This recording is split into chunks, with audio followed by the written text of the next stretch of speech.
Assalamualaikum warahmatullahi wabarakatuh. Nama saya Dinda Hana Jaizah, NIM 7211142128, kelas akuntansi B 2021. Di sini saya akan membaca tentang penggunaan media sosial secara bijak agar terhindar dari pelanggaran yang ada dalam UITE. Di zaman sekarang, kita bisa dengan bebas mengekspresikan pendapat melalui sosial media. Tapi ingat, dengan adanya Undang-Undang Informasi dan Transaksi Elektronik UITE, tidak bisa sembarangan dalam mengekspresikan pendapat UITE.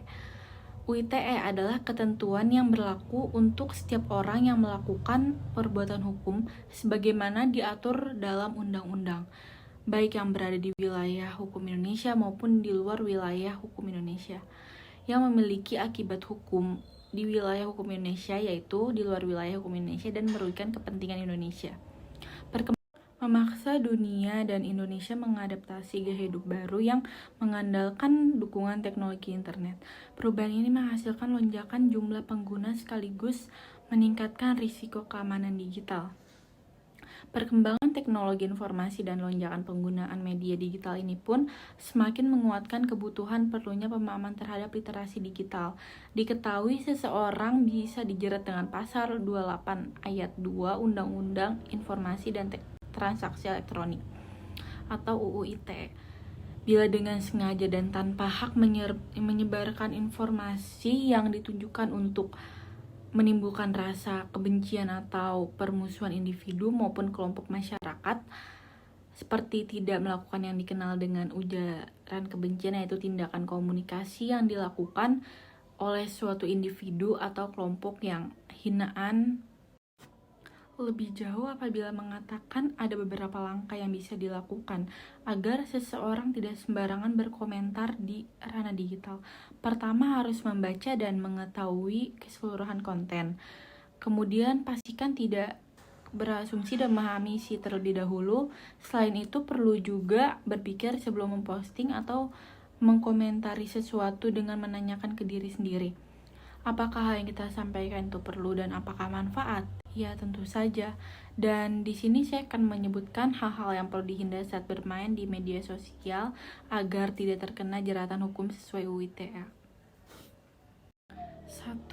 Penghinaan atau pencemaran nama baik di media sosial. Jika sembarangan menjelek-jelekan individu maupun lembaga tertentu, karena di pasal 45 ayat 3 UITE, setiap orang dengan sengaja dan tanpa hak mendistribusikan atau mentransmisikan atau membuat dapat diaksesnya informasi elektronik atau dokumen elektronik yang memiliki muatan penghinaan atau pencemaran nama baik sebagaimana dimaksud dalam 27 ayat 3 UITE dipidana dengan pidana penjara paling lama 4 tahun atau denda paling banyak 750 juta.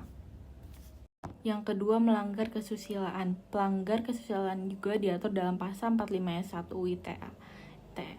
Ketiga, menyebarkan berita bohong dan menyesatkan yang mengakibatkan kerugian konsumen. Saat memiliki keluhan tentang suatu lembaga, instansi, atau sebuah produk, baiknya menggembor-gembor di sosial media. Perilaku seperti itu dapat dianggap berita bohong yang menyesatkan dan diatur dalam pasal 45A ayat 1 UITE. Di sini saya akan menyebutkan etika menggunakan media sosial.